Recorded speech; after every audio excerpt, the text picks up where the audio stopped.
L'Europe, nous nous y attaquons, c'est un morceau de choix important, car la construction modulaire, si on la reprend d'un point de vue européen, construction modulaire et le préfabriqué vivent d'un moment paradoxal lequel. Et d'un autre côté, cette construction modulaire, elle n'a jamais autant été désirée. Si vous allez à Bruxelles et que vous discutez avec les membres de la Commission ou avec le personnel administratif, il vous dira qu'il croit absolument dans votre profession pour la raison suivante, c'est que pour eux, vous êtes la réponse à la crise de logement abordable. Et voilà pourquoi, à Bruxelles, vous bénéficiez actuellement d'une attention extraordinaire, hors du commun. Et en même temps, votre profession n'a jamais autant été aussi exposée. Pour quelle raison? Je vous le disais en démarrant la journée, c'est que les Chinois sont plus que réveillés. Plus que réveillés, ils écrivent des normes ISO pour définir le terrain, pour y entrer, tandis qu'en même temps, le droit de la construction reste, lui, national, fragmenté, conservateur, et l'industrie elle-même peine à répondre à une question simple, mais une question qui vaut 1000 aspirines. Êtes-vous un produit ou êtes-vous un ouvrage? Et selon la réponse que vous allez apporter à cette question fondamentale, tout changera derrière. C'est vraiment, il y a des conséquences très très importantes, structurelles, et c'est ça évidemment que l'on va voir dans la table ronde qui s'annonce. Quatre acteurs, ils ont décidé précisément de mettre les choses sur la table et d'ouvrir les réflexions avec vous. J'ajoute, mesdames et messieurs, que sur cette table ronde, vous en faites partie également. Ça veut dire que chaque fois que vous avez une question, notez-la. Au fur et à mesure, je ménagerai des temps d'échange pour que vous puissiez poser vos questions. C'est fondamental que vous soyez actrice, acteur de ce moment-ci. Quelles sont ces quatre personnalités? Pierre Bruno, vice-président de la CIM, représentant également de l'industrie française, ou tout nouveau syndicat européen IC Europe. Monsieur Éric Orange, président de la Commission internationale ACIM, également directeur général d'Énergie en Europe, et initiateur de la démarche syndicale européenne depuis Rotterdam. Monsieur Alain Bernhardt, directeur commercial Europe de Contenex, producteur autrichien d'espace modulaire et présent lui aussi partout en Europe. C'est intéressant d'avoir un profil comme celui-là. Pour quelle raison? Parce qu'il est installé actuellement partout en Europe, alors qu'aucune action européenne n'a déjà démarré. Et donc, il est intéressant de voir comment il le fait aujourd'hui, comment il pourrait le faire demain, s'agissant du même métier, de la même profession. Sera également présent avec nous un acteur particulier que vous n'avez pas l'habitude de rencontrer. Il s'agit de M. Christophe Sachs. Qui est M. Sachs? D'abord, directeur général de construction producteur. Jusque-là, vous avez l'impression que c'est un industriel. Oui, mais il est lobbyiste professionnel à Bruxelles. Cela signifie quoi? Je dirais que c'est un mélange entre les diplomates, les citoyens, le courtisan, et par-dessus tout cela, quel que soit votre choix, vous ajoutez d'une loyauté et d'une intégrité qui, depuis 20 ans, le fait être reconnu comme étant l'un des pions essentiels de la compréhension des mécanismes bruxellois. C'est vraiment une cheville ouvrière sur laquelle vous allez pouvoir vous appuyer, ou en tous les cas que vous allez pouvoir consulter à loisir. Bref, si je dois résumer, c'est votre guide dans le labyrinthe européen. Je vais vous demander de pouvoir applaudir les quatre personnalités. Merci.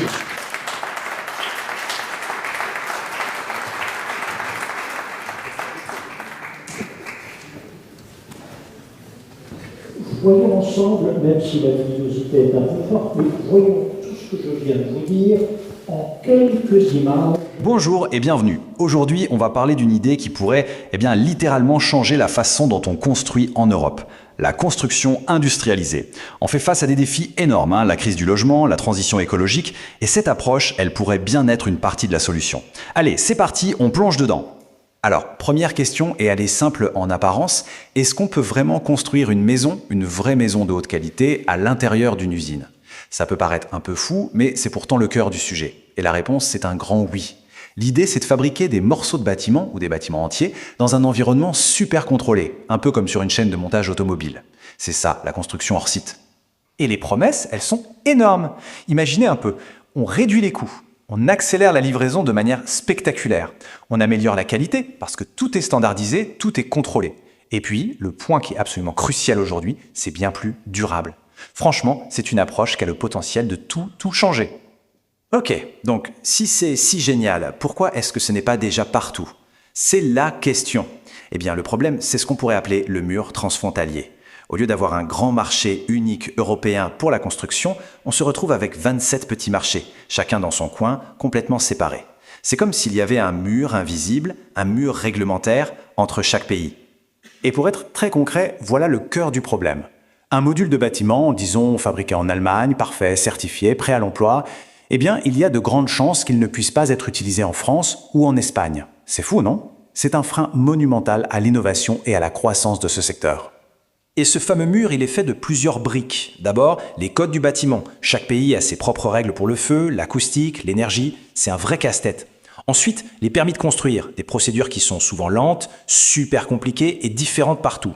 Les marchés publics, eux, sont rarement adaptés à ce genre de solutions industrielles. Et pour finir, il manque une certification qui soit valable partout en Europe. Bref, que des barrières bien réelles. Et ça a des conséquences très directes sur le terrain. Écoutez ce que dit Adapteo, qui est un des grands acteurs du secteur. Ils expliquent que cette situation les force à reconcevoir ou reconfigurer des modules autrement identiques. En clair, ça veut dire qu'ils doivent sans cesse réinventer la roue. Et le résultat, ça annule tous les bénéfices de la standardisation, ça rend la réutilisation quasi impossible et à la fin, ça fait grimper les prix. Bon, le constat est clair. Maintenant, la question c'est comment on fait pour débloquer tout ça? Comment on fait tomber ce mur? L'idée, c'est de passer de cette fragmentation nationale à une voie unique, une voie européenne harmonisée. C'est l'objectif. Voyons un peu à quoi ça pourrait ressembler. Le contraste est saisissant. D'un côté, on a le système actuel, complètement fragmenté, qui étouffe l'innovation, fait exploser les coûts et bloque toute idée d'économie circulaire. Et de l'autre, une voie européenne harmonisée. Là, on parle d'accélérer la croissance, de faire enfin des économies d'échelle, d'avoir un marché prévisible et surtout de débloquer le commerce à travers toute l'Europe. L'enjeu est juste énorme. Pour y arriver, il y a deux priorités, deux grands chantiers. Le premier, simplifier. Il faut absolument simplifier les permis de construire, créer des sortes de voies rapides pour les projets. Et il faut aussi adapter les marchés publics pour qu'ils favorisent ces solutions. Le but, c'est de créer de la demande. Deuxième chantier, harmoniser. Il faut se mettre d'accord sur les normes techniques essentielles, la sécurité incendie, la performance énergétique, pour qu'un produit approuvé dans un pays soit accepté partout ailleurs. Alors c'est bien beau d'avoir une vision, mais concrètement, comment on passe à l'action? Eh bien, il y a un plan assez précis qui est sur la table. Et il s'articule autour d'un outil européen tout nouveau, le projet pilote de l'outil de coordination de la compétitivité, ou OCC. Cet OCC, qu'est-ce que c'est? C'est un tout nouveau mécanisme européen. L'idée vient du fameux rapport Draghi, et son objectif est très clair. S'attaquer à cette fragmentation réglementaire dans les secteurs clés comme celui-ci. Comment? En forçant tout le monde à se parler et à se coordonner, à tous les niveaux de gouvernement. C'est un outil qui a du poids, du soutien politique. Donc l'idée, c'est de lancer un projet pilote, une première expérimentation, en utilisant cet outil spécifiquement pour la construction industrialisée. L'objectif est simple et direct, se servir de l'OCC pour enfin faire tomber ce mur réglementaire grâce à une action vraiment coordonnée. Et comment ça marcherait concrètement, ce projet pilote? C'est assez malin. Première étape, on crée une grande base de données où tous les pays participants mettent leurs règles. Fini de chercher partout. Deuxième étape, les acheteurs publics, comme les mairies, se mettent d'accord sur ce qu'ils veulent pour créer des marchés plus grands et plus attractifs. Troisième point crucial, tout le monde s'engage à donner les permis de construire beaucoup plus vite pour les projets qui suivent ces règles. Et enfin, pour couronner le tout, on lie tout ça à des financements préférentiels. En gros, si on joue le jeu, on a accès à des prêts plus intéressants. C'est un vrai cercle vertueux. Évidemment, pour que la machine démarre, il faut un coup de pouce. Il faut stimuler la demande. Une proposition qui s'inspire d'un programme qui a bien marché, Energy Sprong, avance un chiffre, 500 millions d'euros par an. Ce serait pour aider à financer les 20 000 premiers logements dans chaque pays qui participe. Le but, c'est de créer une masse critique, de lancer un vrai marché à grande échelle. Et on en revient à ce point clé encore souligné ici par Adapteo, les marchés publics. C'est un levier de changement absolument énorme. Le problème, c'est qu'aujourd'hui, ce levier, il pousse souvent dans la mauvaise direction. Il favorise le traditionnel et il va à l'encontre de l'innovation, de la circularité, de l'industrialisation. C'est pour ça que réformer les appels d'offres, c'est une urgence, une priorité absolue. Bon, maintenant, prenons un peu de hauteur. Essayons d'imaginer. Si tout ce plan fonctionne, à quoi ressemblera l'avenir ? La vision, c'est celle d'une industrie de la construction en Europe qui soit enfin, à la fois, super compétitive sur la scène mondiale et vraiment durable. Alors concrètement, qu'est-ce qu'un marché unifié nous apporterait ? Eh bien d'abord une industrie européenne puissante qui donne le là au niveau mondial. Ensuite on pourrait enfin livrer plus rapidement les logements abordables dont on manque cruellement. Ça permettrait aussi de créer une vraie économie circulaire avec des bâtiments réutilisables. Évidemment, on réduirait les coûts et l'impact sur la planète. Et pour les entreprises, ça veut dire plus de sécurité, plus de visibilité. Que du positif.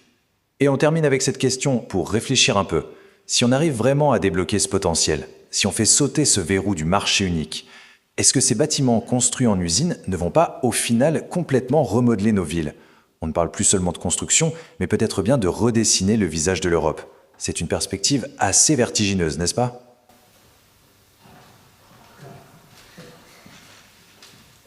Bravo à ceux qui ont conçu le film d'une clarté et d'une pédagogie. Merci beaucoup. J'espère que les textes européens sont tout aussi clairs que ça.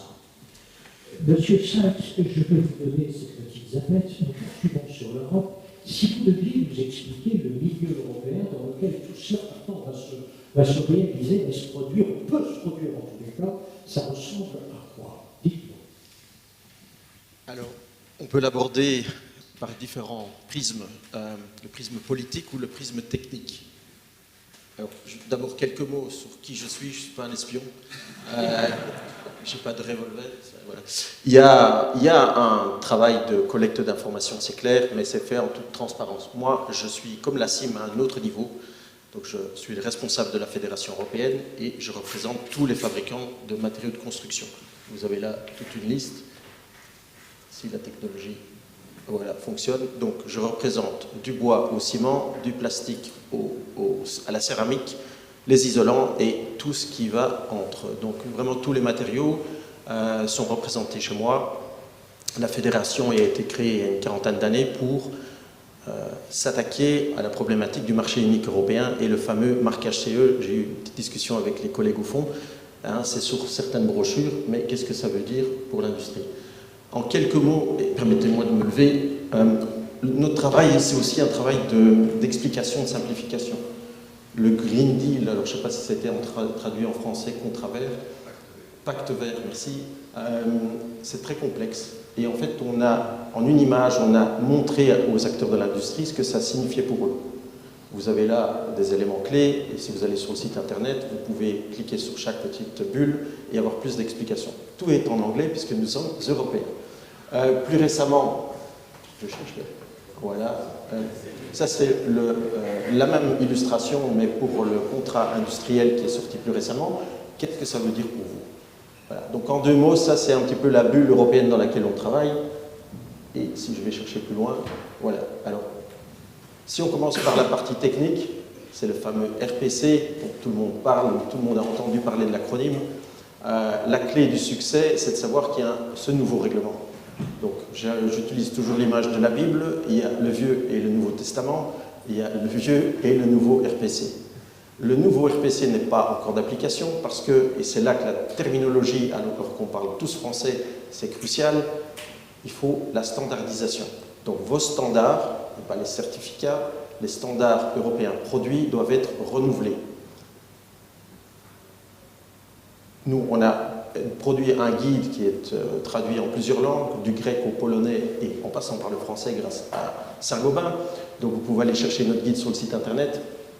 Et on a aussi organisé des événements. Là, on a travaillé avec la Commission européenne pour expliquer ce que veut dire ce nouveau règlement au niveau des déclarations environnementales, parce que ça, c'est un des grands changements.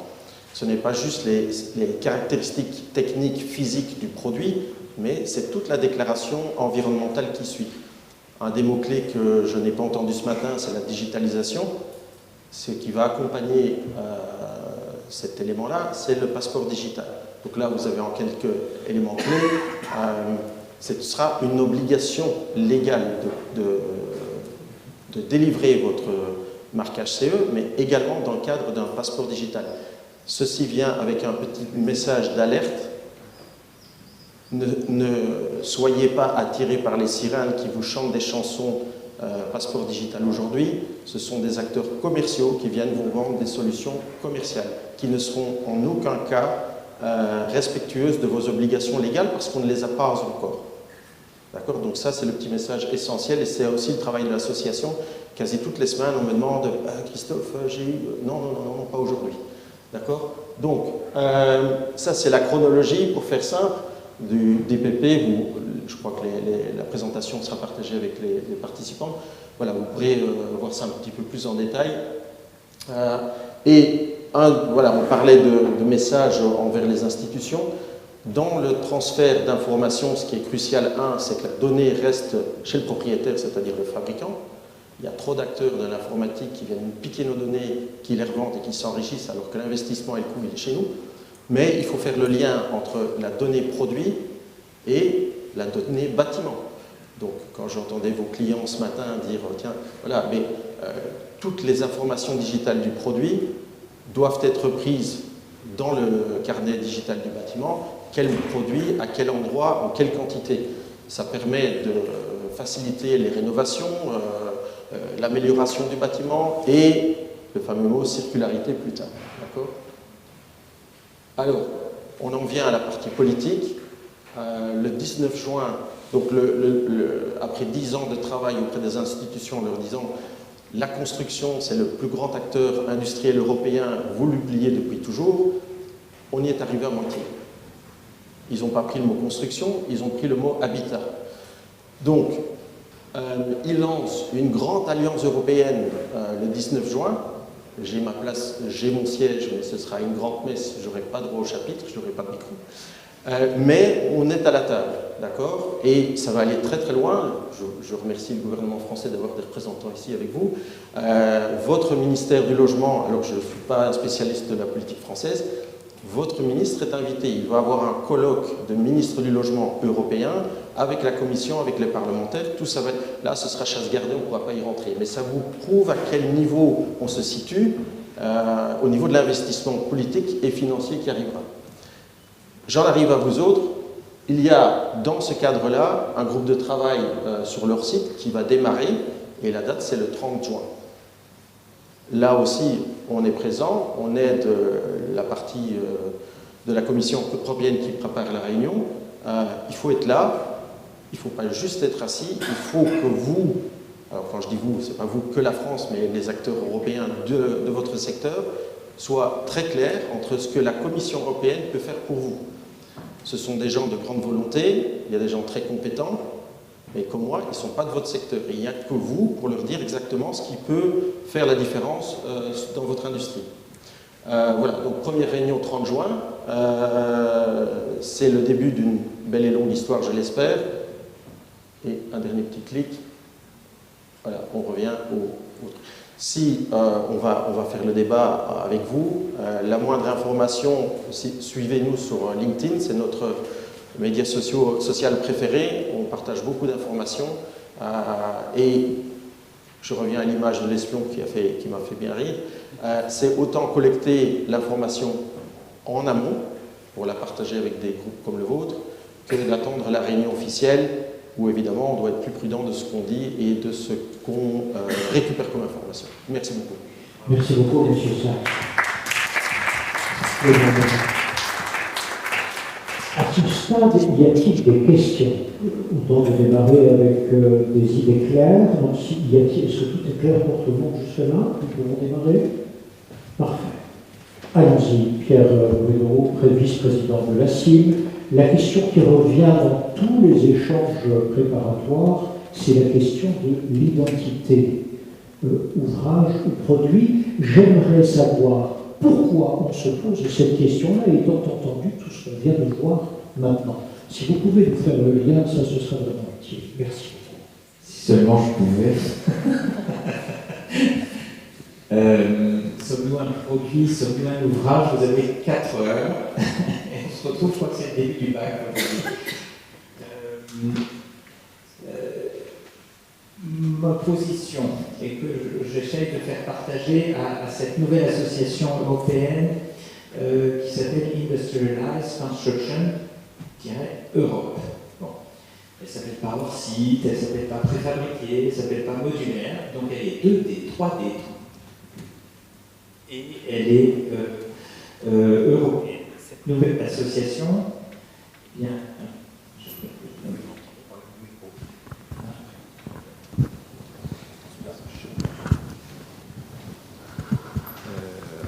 perdu le fil maintenant. Reposez-moi la question, pardon. La question, donc, merci beaucoup. Ah oui, produit ou ouvrage. L'enjeu.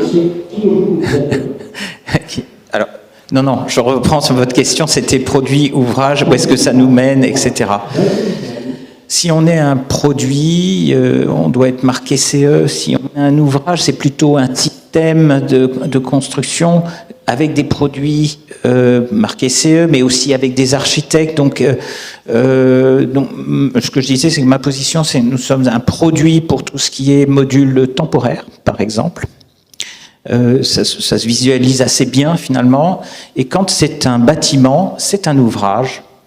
Voilà, donc notre position au départ, c'est on n'est ni un produit ni un ouvrage. Là maintenant, je suis en train de vous dire, si on est un produit pour une partie de notre production et on est en train de se définir en termes d'ouvrage. Donc vous voyez, l'enjeu, c'est assurantiel, c'est normatif. Et quand c'est normatif, ça s'adresse à l'Europe. Monsieur Sachs, s'il est possible d'avoir un signe de double face vis-à-vis de la Commission, parce que vous avez dit les travaux démarrent le 30 juin. Oui. Alors, je reprends le fil. Si on aborde la question par la technicité, on va perdre beaucoup de monde. Ici, il y a urgence, et sincèrement, je l'ai dit à plusieurs d'entre vous, plus de 20 ans de carrière à l'Europe, je n'ai jamais vu, et mes collègues sont du même avis, la Commission européenne mettre en avant votre industrie avec tellement d'empressement que la Banque européenne d'investissement est là avec le portefeuille.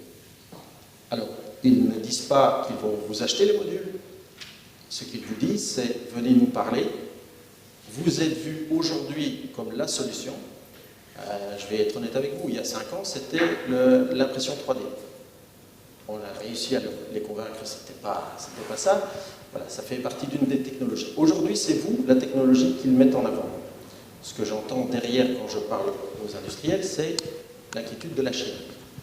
Donc, la première question à laquelle vous devez répondre, c'est souhaitez-vous, ensemble, venir à Bruxelles parler aux institutions européennes. Je voulais féliciter les 3 acteurs qui se sont rassemblés avant, parce qu'ils ont choisi un modèle qui m'est très familier, 3 structures avec leurs identités, mais une fédération, c'est le modèle belge. Nous connaissons bien. Donc, blague à part, voilà, c'est la première question qui vous est posée. Alors, vous avez déjà une partie de la réponse, c'est que vous avez une structure qui s'est mise en place. Donc, empressez-vous de réfléchir et de donner la réponse à cette structure qui se met en place. Souhaitez-vous faire un acte de présence dans ce débat politico-financier qui va avoir lieu à Bruxelles, avec vos États membres? Derrière cette question-là arrive la seconde, qui prendra plus de temps, c'est la question de la technicité, de la standardisation. En effet, marquage CE, pas marquage CE, à quel niveau? Mais voilà, ça c'est secondaire parce que c'est plus technique, c'est plus complexe et ça fatigue beaucoup de nous. C'est pour ça qu'on écrit le guide, pour essayer de simplifier l'histoire. Mais donc, voilà, pour faire court, d'abord c'est une question politique. Et je pense que votre gouvernement et tous les autres seront là. Difficile de ne pas y répondre positivement. Et ça, moi je ne suis là que pour vous éclairer. Merci beaucoup. Donc, premier rendez-vous politique, et ensuite arriveront les questions techniques. Merci énormément. Question, je vous écoute, si jamais on avance pas à pas, je veux que tout le monde soit avec nous. Oui, je vous en prie, monsieur. Attendez, je vais prendre un micro et je viens vers vous pour vous présenter votre prénom, votre nom, votre question, et nous poursuivons notre débat. Je vous en prie. Merci. Donc, François Magueur, groupe Sobrema. Vous parliez du mur réglementaire qui est quand même soigneusement entretenu par la totalité des pays membres de l'Europe. Et je pense que la France est le champion incontesté des murs réglementaires totalement artificiels. Donc, y a-t-il une chance véritable que ces murs réglementaires sautent? Et qu'est-ce qu'on fait dans un certain nombre de pays de la profession des contrôleurs techniques? Je vais répondre par une comparaison. Je pense que c'est l'Estonie. Ils ont tout digitalisé et j'ai appris cette semaine que vous pouvez même divorcer via Internet en Estonie. Donc tout ce qui est permis de bâtir, marquage CE, partage de données, tout est digital en Estonie. Et ces petits pays qui sont en avance sur la réglementation et tout ce qui suit, Ils ne comprennent pas pourquoi d'autres États membres ne sont pas, sont pas prêts d'avancer sur le même chemin. Voilà, c'est une question ouverte, mais pour la réponse française, ça, je vous la laisse avec grand plaisir. Merci beaucoup. J'aimerais que l'un de vous trois puisse maintenant répondre à la question suivante, puisque le premier rendez-vous est politique, il sera le 30 juin.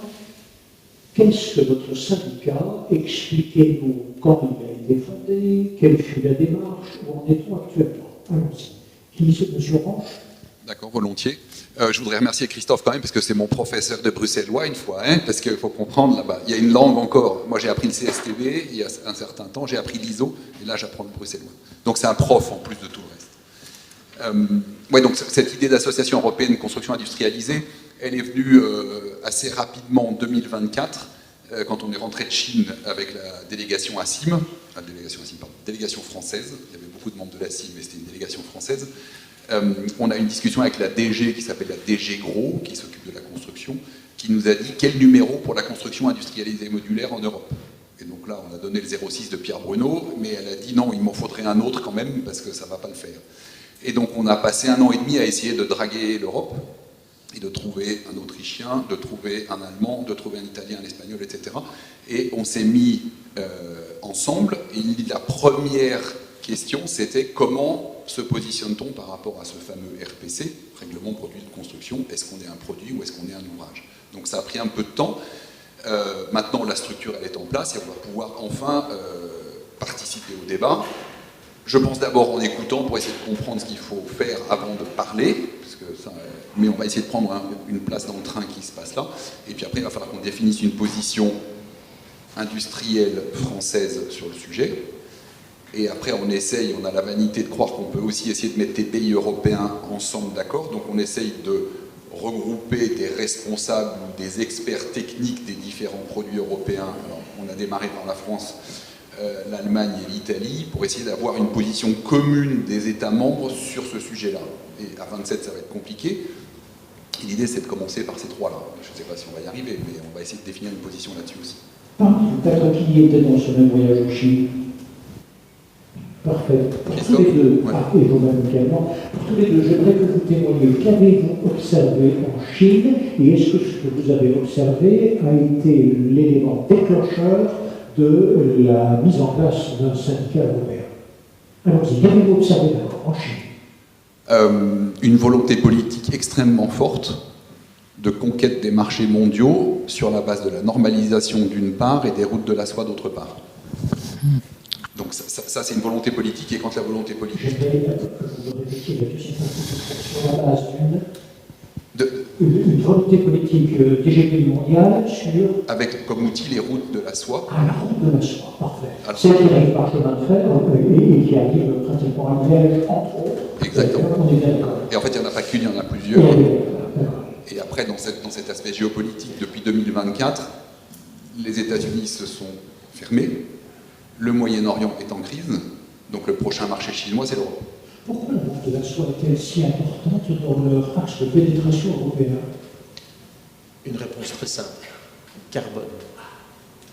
Voilà. Donc, on ferme le CBAM, certains d'entre vous connaissent l'acronyme. Donc, l'Europe, sa réponse, c'est fermer ses frontières sur base d'un impact carbone, et ils arrivent en train. On revient dessus, et merci beaucoup. Je poursuis sur ce voyage en Chine. Le voyage en la Chine est en crise de surproduction de l'acier. Le premier marché utilisateur de l'acier, c'est le bâtiment. En Chine, le bâtiment est en crise, le logement est en crise, et donc leur seule solution, c'est d'aller jusqu'à l'Europe. Et en effet, quand on est arrivé devant une grande salle, un très grand écran, on a vu pratiquement en arrivant les routes de la soie, les flèches. Il y avait une flèche qui allait de Chine jusqu'à Lyon, jusqu'à Valence, jusqu'en Italie. C'était assez impressionnant. Donc, ensuite, on est allé voir des usines. Elles font les mêmes produits que ce que j'ai vu chez mon confrère. Donc, confrère européen, leader européen, qui se présentera. Elles font ça bien automatisées et elles sont aussi en surproduction. Donc mettez-vous à leur place. Voilà. Et je vous raconterai après, j'ai vu les Chinois venir chez nous. Monsieur Ranch, on poursuit. Donc, ça c'est ce que vous observez en Chine. Vous revenez, quel constat faites-vous ensuite? Quelle action? C'est difficile de réveiller les Européens, parce que quand on arrive en France ou en Europe, on dit les Chinois arrivent, qu'est-ce que fait Bruxelles? Mais c'est toi Bruxelles, c'est nous. Donc c'est à nous de construire la défense, la réponse, l'action. Donc ça prend du temps. Donc après, chacun des pays européens croit qu'il est meilleur que les autres et il pense qu'avec son syndicat national, il y arrivera mieux. Donc une fois qu'on a expliqué aux Allemands qu'il y a des voitures électriques chinoises qui ont déboulé dans les concessions de Wiesbaden, ils comprennent qu'il y a une vraie menace. Mais ce travail de pédagogie sur cette base-là, il est long. Donc après, le plus difficile commence, c'est de mettre tout le monde autour de la table, collaboration, coopération, essayer de voir ce qui nous rassemble et pas ce qui nous sépare, et de bâtir une réponse européenne sur ce segment-là. D'après mes informations, il y a eu une réunion importante à Madrid. Expliquez-nous de quoi s'agissait-il? Albin, tu étais là. Tu t'en souviens? Je vous en prie. Monsieur Alain Bernard, vous êtes directeur commercial de Contenex, entreprise autrichienne, mais vous travaillez avec l'Europe entière. Tel qu'elle est aujourd'hui, en tous les cas, dans votre secteur. Oui, on commercialise les bungalows partout en Europe. Je pense qu'on est le seul producteur en Europe qui travaille vraiment avec tous les pays. On a eu contact il y a 1 an et demi maintenant avec Eric et Pierre la première fois suite à votre voyage. Nous, clair et crucial que c'est quelque chose qu'il faut qu'on travaille ensemble. Parce que je pense aussi là, vous avez été créé il y a 10 ans, 20 ans. Et aussi au début, je pense que c'est pas tout le monde qui était convaincu. Est-ce que c'est vraiment intelligent que des concurrences mis avec, ensemble, sur une table? Sur le bout du monde, il y a des gens qui se réunissent. Ils sont plus nous. Et ouais. Et je pense que si on ne commence pas à travailler d'un bout, on va être trop lent. Vous avez posé la question tout à l'heure, est-ce qu'on croit vraiment que les normes, on va les uniformiser? Non. Je ne pense pas qu'on va avoir demain une norme feu, partout en Europe, dans tous les pays, la même chose. Non. Je n'y crois pas. Mais il faut quand même qu'on se prépare et qu'on défende notre camp le plus possible. Parce qu'il y a un truc qui est clair, à mon avis. On a vu nos confrères asiatiques arriver à plusieurs reprises déjà, dans différents pays, en France, en Pays-Bas, en Allemagne. Ils sont arrivés et ils sont repartis. Parce que pour l'instant, ils n'ont pas vraiment réussi. Mais un truc est clair, ils vont revenir et à chaque fois qu'ils reviennent, ils sont plus forts, ils sont plus costauds, ils sont plus préparés. Et ce n'est pas un danger. Par contre, si nous, on a défini des normes claires et des normes européennes et travaillent tous sur ces normes-là, on complique aussi la vie pour eux. Et s'ils doivent produire aux mêmes exigences que nous, on a aussi une meilleure comparaison en prix. On se bat avec les mêmes armes. On ne pourrait jamais les interdire de venir. Si quelqu'un vend un produit qui est en norme, il peut venir. Monsieur Ranch, vous voulez ajouter? À Madrid, en fait, on a eu notre premier cours de bruxellois. Donc on a eu Christophe Sykes, on a mangé dans un resto à Madrid qui était plutôt sympa, là, ça a duré jusqu'à 2h du matin. Il nous a expliqué, c'est très compliqué, essayez d'être d'accord. Et on savait déjà qu'on n'était pas d'accord. Mais on s'est mis à discuter dans tous les sens. Il y en a un qui a dit, mais moi je fais du MMC, du méthode moderne de construction.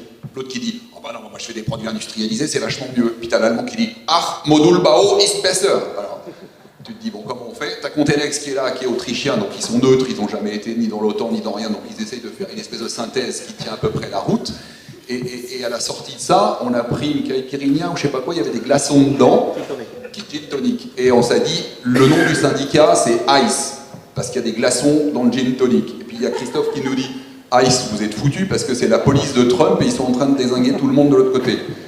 Donc on s'était même pas mis d'accord sur le nom du truc. Est-ce qu'il faut industrialiser? Est-ce qu'il faut modulaire? Est-ce qu'il faut truc? Bon. Donc en fait, cette réunion à Madrid, on s'est dit qu'il fallait qu'on se revoie, mais on savait pas ce qu'on allait faire. Mais vous étiez persuadé, en tous les cas, que c'était par la collaboration et l'union que le point de sortie allait être efficace. Absolument. Et mon collègue allemand m'a expliqué que la guerre c'était fini, qu'il aimait bien De Gaulle et le vin rouge. Donc là, on était plutôt bien partis. Mais ce que je veux dire, c'était qu'on a fait le constat des différences. On était un peu énervés parce que les Espagnols allaient plus vite que tout le monde. Ils voulaient déposer un projet de normalisation espagnol pour l'Europe. On leur a dit, mais arrêtez les gars, faisons-le ensemble. Donc ça a été un peu, comment dire, c'était dans la bonne humeur, mais on s'est vraiment rendu compte qu'on avait plein de choses à se dire. Donc là, c'est en train de se mettre en place. Il faut qu'on simplifie nos messages, parce qu'on est encore toujours très confus. Mais je pense que compte tenu du temps de parole qu'on aura ou pas le 30 juin, il va falloir faire un message de 20 secondes. Donc il va falloir qu'on apprenne à être synthétique. Si je peux vous raconter une petite anecdote, et je n'aime pas faire de la communication qui fait peur, mais parfois il faut éveiller les consciences. À Bruxelles, c'est le nouveau mot-clé dans le secteur de la construction. Donc tout le monde veut y être, tout le monde veut organiser son événement. Un de mes collègues a décidé de faire ça avec un de vos concurrents. Je les ai alertés tout de suite en disant c'est pas le bon intervenant, peu importe. L'événement a lieu, des grands patrons de l'industrie sont là. Je me retourne et qui je vois au fond de la salle, et on m'a pris pour un fou, une jeune chinoise. Je leur dis, c'est quand même pas la meilleure des choses. Ah, mais c'est Bruxelles, c'est l'ouverture, la transparence. Je dis oui, mais là, on est avec la Commission européenne, on met des choses en avant, c'est quand même stratégique. Alors, votre commissaire, il est français, Monsieur Séjourné, il est en charge de l'industrie, alors c'est un autre nom, mais il faut l'alerter. Donc on va discrètement voir cette jeune chinoise. Ah non, mais je suis étudiante, ne vous inquiétez pas, sociologie, voilà. Ils sont là, ils sont à Bruxelles. Alors, peut-être que c'était juste une coïncidence, peut-être que cette jeune fille était tout à fait innocente et qu'elle était taïwanaise ou je ne sais pas quoi. Mais le fait est qu'à Bruxelles, les discussions ont démarré et vous êtes absents. Les grands acteurs de mon industrie, les fabricants de matériaux, ils sont là, ils se placent et ils essayent à coup de coude d'être à la réunion du 30 juin et d'être devant. Voilà, donc ça c'est juste, j'aime pas faire peur, mais le dialogue avec ou sans vous, il aura lieu. Je préfère toujours rassembler. L'union, c'est la force, c'est le motto de la Belgique. Ça fait déjà 2 références belges, c'est très bien. Voilà, mais il faut être là, il faut être autour de la table, autrement, vous n'avez pas voix au chapitre. Et en fait, Christophe ne connaissait pas cette chinoise, il a fait passer ça dans son logiciel de James Bond et il n'a pas sorti son nom, donc il était complètement paniqué. Je résume ce qui s'est dit jusqu'à présent, mesdames et messieurs. Un voyage en Chine où apparaît clairement la volonté hégémonique chinoise d'arriver sur l'Europe parce qu'ils sont en surproduction et qu'ils n'ont pas assez dans leur marché intérieur pourtant gigantesque pour absorber toute leur production, et notamment la production métallique.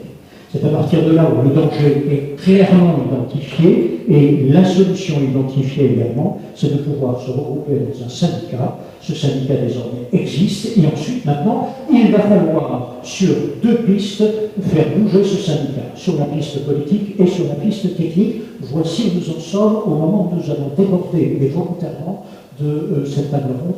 On va y ajouter un quart d'heure minimum. Allons-y, avez-vous des questions jusque-là? On poursuit?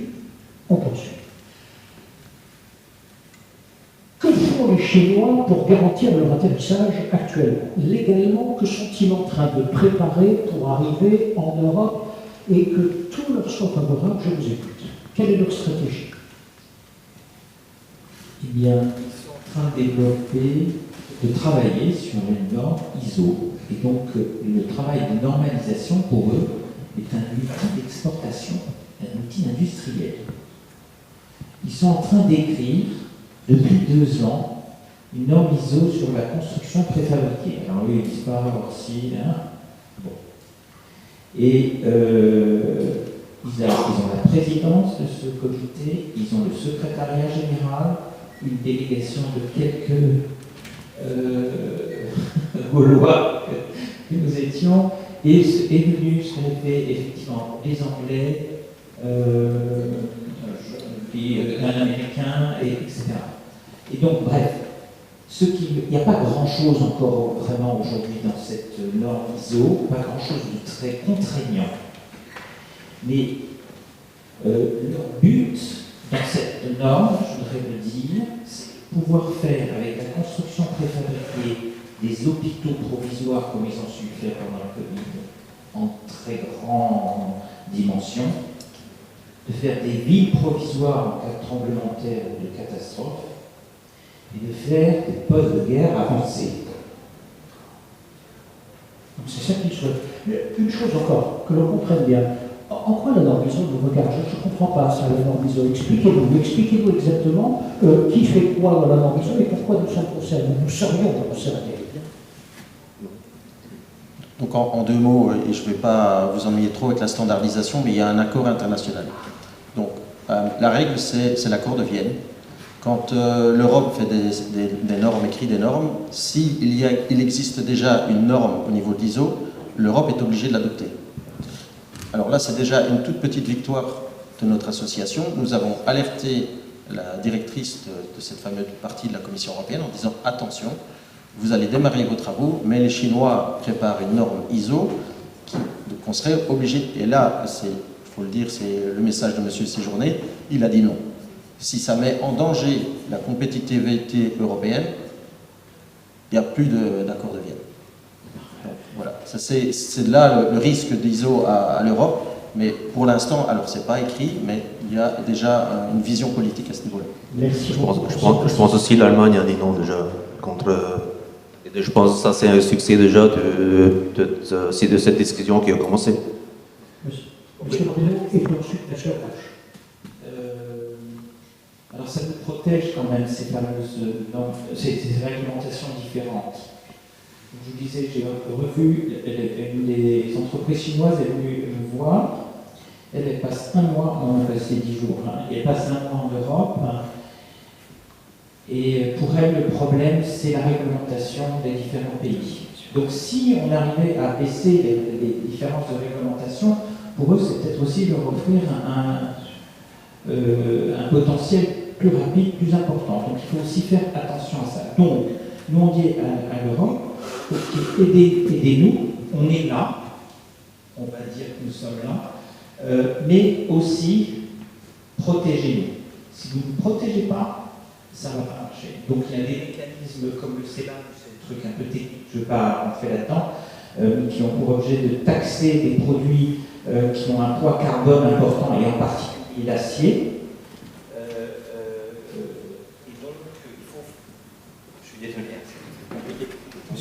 Alors après, à l'ISO, on a eu deux tactiques assez claires de guérilla urbaine. Un qui consistait à retarder les travaux le plus possible, donc à faire durer les réunions.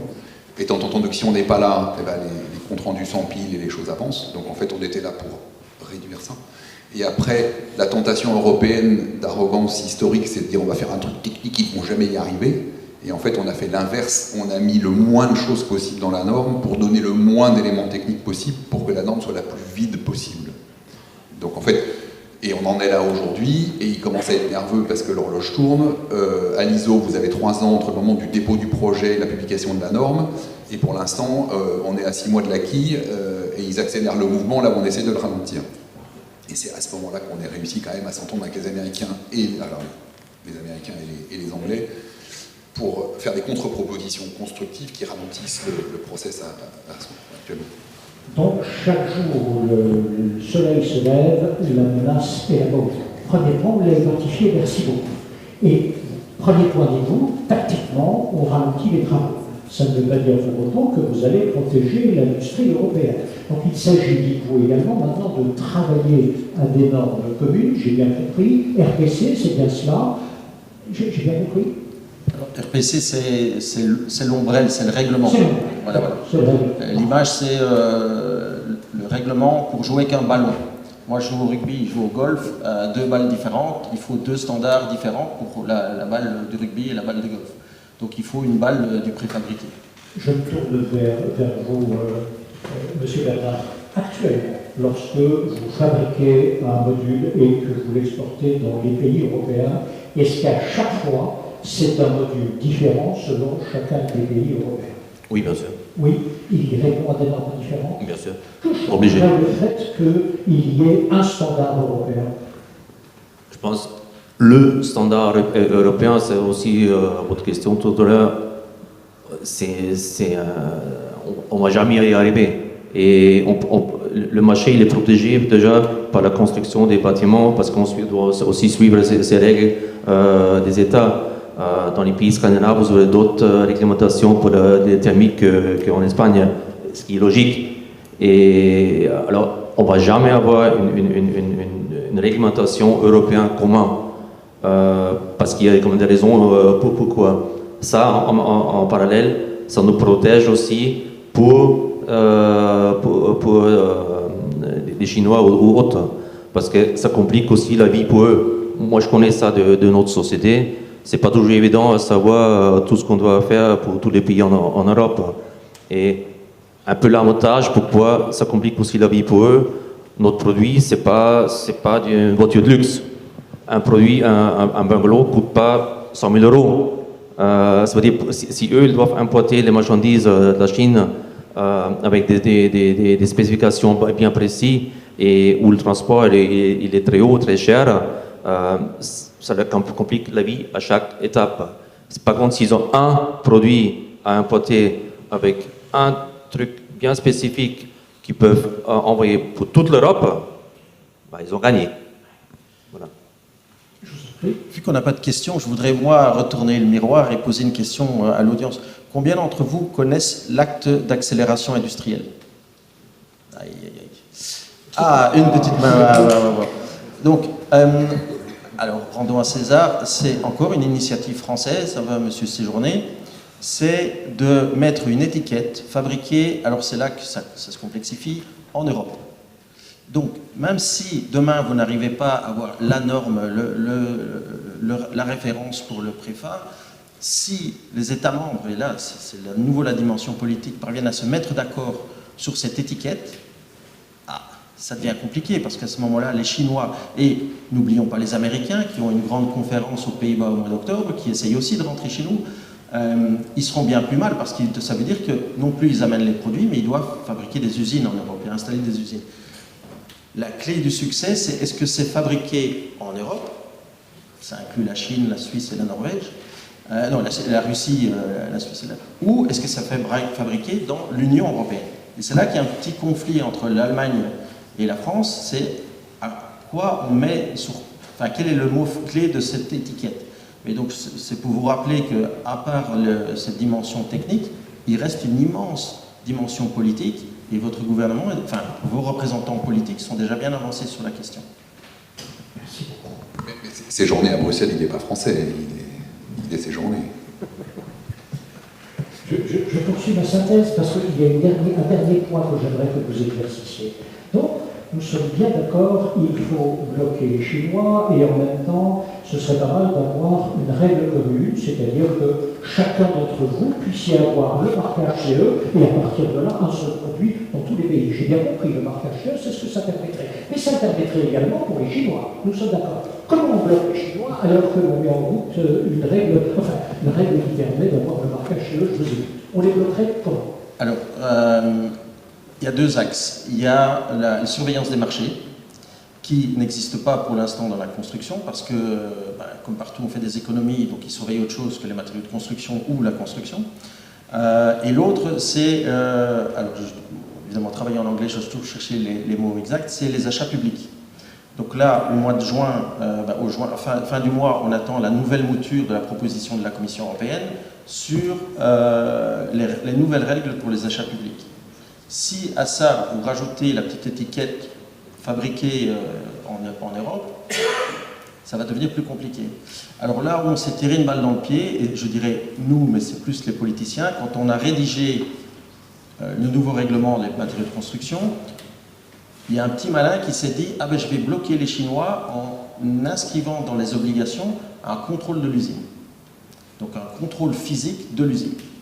Ça nous cause beaucoup de soucis aujourd'hui parce que combien de visites pour combien de produits à quelle fréquence? Voilà. Donc là, l'industrie de la construction étant ce qu'elle est aujourd'hui, grande difficulté financière si on rajoute encore le coût de ces usines. Bon, après, les Chinois, ils viennent avec les marquages CE et la blague c'est Chinese Export. Voilà, Chinese Export.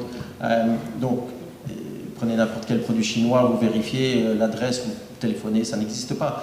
Donc voilà, c'est la clé du succès, c'est la surveillance des marchés et le mot-clé derrière ça, c'est la digitalisation. je reviens avec mon introduction, passeport digital des produits, déclaration, voilà, et tout ça doit être contrôlé, surveillé, et les outils digitaux devraient aider les États membres dans la surveillance des marchés, parce que voilà, d'où vient le produit, de quelle usine, de quel batch, voilà, donc c'est un peu nouveau technique et réglementaire. Je pense que le truc principal, c'est que nous, on a le contrôle comment le marché doit être. Et pas qu'on se laisse contrôler par quelqu'un d'autre qui écrit une norme à l'autre bout du monde, et après l'Europe doit suivre ce que eux disent. Là, nous, en ce moment, on a la chance de créer, de travailler ensemble pour faire l'avenir. Et c'est ça ce qui est l'essentiel, je pense. Moi, je pense qu'il faut ajouter les droits de douane. C'est indispensable. C'était un gros mot il y a quelques temps, c'est maintenant quand même à la mode, hein, mais c'est un vrai sujet.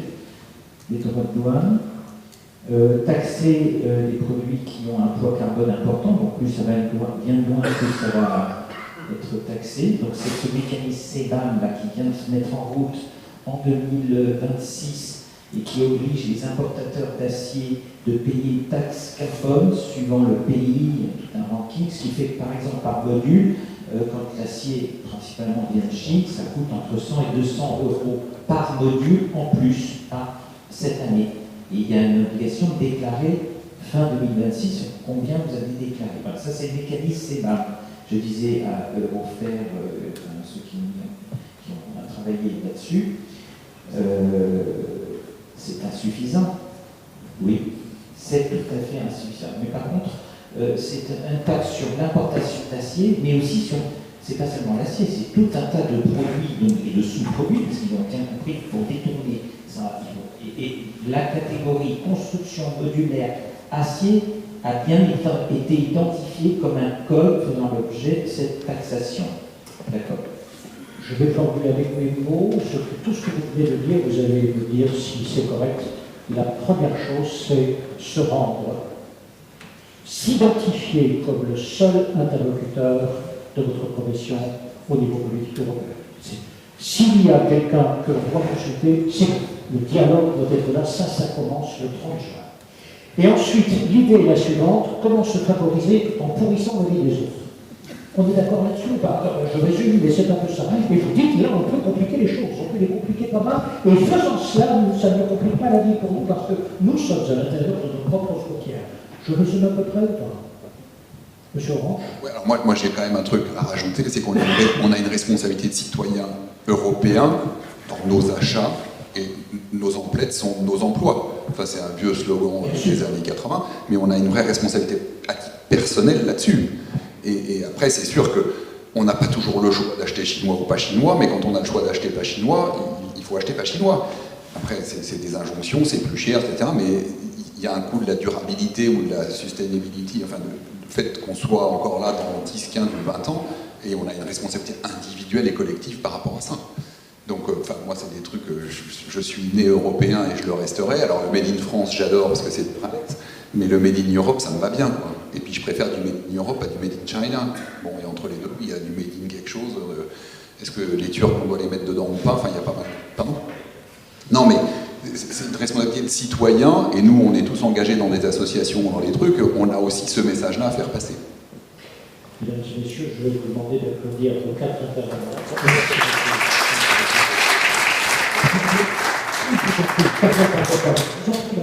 Merci beaucoup. J'ai une question, c'est le lien avec la commission AFNOR qui est en cours. Alors je vais être politiquement très incorrect, mais ça fait 3 ans et demi qu'on travaille sans l'AFNOR. On est en train de ralentir plein de choses avec l'AFNOR parce qu'on croit qu'en France, on va faire une norme sur le hors-site qui sera meilleure que celle des Chinois, qui sera meilleure que celle des Anglais, qui sera meilleure que celle des Américains. En fait, BSA, ils ont déjà produit un truc qui tient parfaitement la route. Les Américains, ils sont d'accord avec ça, et nous, on trouve que c'est pas mal. Donc si on pouvait arrêter de perdre du temps à la commission hors-site AFNOR pour être présent dans les commissions chinoises, ce serait une excellente nouvelle. Mais je suis politiquement très incorrect. Et je comprends que l'AFNOR a besoin de vendre des trucs, mais franchement, c'est de la perte de temps. Mais... Y a-t-il encore une question? Oui, je vous en prie, monsieur, je vous porte un micro tout de suite. Je vous en prie.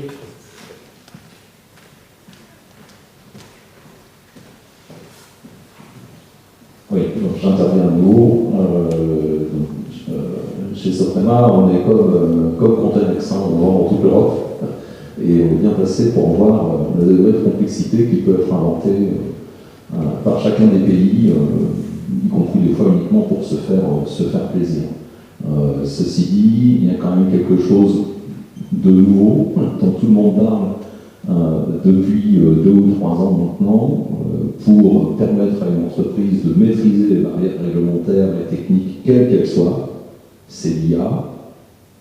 Il y a des gens qui commencent à instruire des IA pour construire pour toute l'Europe sans avoir besoin d'un bureau d'études par pays. Et il y en a qui le font en France d'ailleurs. Et avec des usines qui tournent sans éclairage, puisque en fait il n'y a pas d'ouvriers sur les chaînes. Donc ça existe et il n'y a aucune raison que les Chinois ne soient pas capables de le faire. Alors permettez-moi de répondre à cette question qui est cruciale. À qui donnez-vous vos informations, les données de votre industrie? Parce qu'en Europe, on n'a pas d'IA. L'Europe, donc l'institution européenne a encore essayé de rédiger un règlement par rapport à ça, mais jour après jour, moi j'utilise Microsoft, alors j'ai pas de secret dans mes documents, mais demain, les données sont aux États-Unis. La Commission européenne, le premier événement qu'ils ont fait sur la construction digitale, ils ont donné la main à une société américaine. J'ai pris mon micro, j'ai gueulé, j'ai dit mais vous êtes fous. Et tout d'un coup j'étais invité par cette société américaine pour aller prendre un café. Je veux dire, il faut arrêter quoi. Il faut, en particulier, c'est mon industrie, c'est les matériaux de construction. Vous connaissez les déclarations des produits, donc obligatoires, les EPD, les fameux Environmental Product Declaration, qui sont volontaires. On donne tout ça gratuit et si vous ne le faites pas, le client ne vient plus. Demain, tout sera rassemblé, vous serez obligé de donner. Mais aujourd'hui, je vends des briques et je donne des données. Mais si l'autre s'enrichit sur les données alors qu'il n'a pas investi dans l'usine de briques, c'est qui est gagnant? Et c'est la même chose avec l'IA. Faites très attention. Alors, je ne vais pas citer la société. Il y a une multinationale qui est très impliquée chez moi. Ils ont acheté leur propre IA et elle est fermée. Elle est en boucle fermée. Donc, c'est-à-dire qu'ils ont compris la technologie, ils ont engagé les techniciens et l'information reste en interne et la machine nourrit la machine. Mais tout le monde ne peut pas se permettre ça. J'ai rencontré hier soir des PME, il faut les aider. Et je reviens, sauf s'il y a d'autres questions, le message essentiel que je vais vous laisser, le dialogue il va avoir lieu. Choisissez vos messages, choisissez vos ambassadeurs. Alors, il y a une des intervenantes qui a fait la remarque par rapport qu'elle était une jeune femme. Des hommes comme moi, la cinquantaine passée, cheveux blancs, il y en a trop. C'est aussi de la com. Alors, si vous avez des jeunes, préférence des jeunes femmes dans vos entreprises qui savent communiquer, envoyez-les à Bruxelles, parce que les commissaires et les autres, ils veulent sur des photos, ils veulent montrer qu'ils ont un impact pour soutenir votre industrie. Mais s'ils peuvent en plus montrer la diversité et du genre et autres, voilà, c'est de la communication, c'est de la stratégie. Ne vous perdez pas là-dedans. L'RPC, on peut parler pendant des jours et des jours, mais c'est aujourd'hui, c'est de la politique et de la communication. Rien d'autre. Merci beaucoup. Dernière question, je vous en prie. Oui, bonjour, Jean-Philippe Razzouli City. Moi, j'ai été expert français à l'ISO il y a une vingtaine d'années sur des problématiques de défense et d'aéronautique. J'ai beaucoup entendu la normalisation comme étant une arme anti-chinoise. Nous, quand on faisait les normes ISO, c'était pour faciliter la coopération sur des très grands projets d'armement ou aéronautique. Et j'ai pas beaucoup entendu parler de cette facilité de faire des grands projets entre actuellement concurrents pour devenir plutôt des coopérants. Dans les industries de défense ou d'aéronautique, on est tous un peu concurrents, un peu coopérants, suivant les projets. Est-ce que c'est quelque chose qui va arriver dans la construction? Et est-ce que les normes ISO ne sont pas pour le faire aujourd'hui? Qui peut répondre? Je ne sais pas si je peux répondre, mais en tout cas, les Chinois l'ont bien compris, parce que bon, peut-être le draft de Ilham Sondaga de Saint-Gobain, oui, je suis en train de me présenter, Ilham Sondaga à Saint-Gobain, je me occupe de leur site chez Saint-Gobain de façon internationale. Donc pour revenir à l'ISO, il y a la norme, mais il y a aussi tous les commentaires. Si vous regardez les commentaires, il y a toute une partie sur les joints et les interconnexions entre modules et entre objets et entre bâtiments. Donc les Chinois ont bien compris que, bon, il y a le module, mais il y a aussi le bâtiment et il y a un assemblage, une composition. Ils sont des gens qui comprennent tout à fait que le bâtiment, c'est une configuration de systèmes et solutions. Et donc, tous les commentaires sur les prochaines briques sont là-dedans.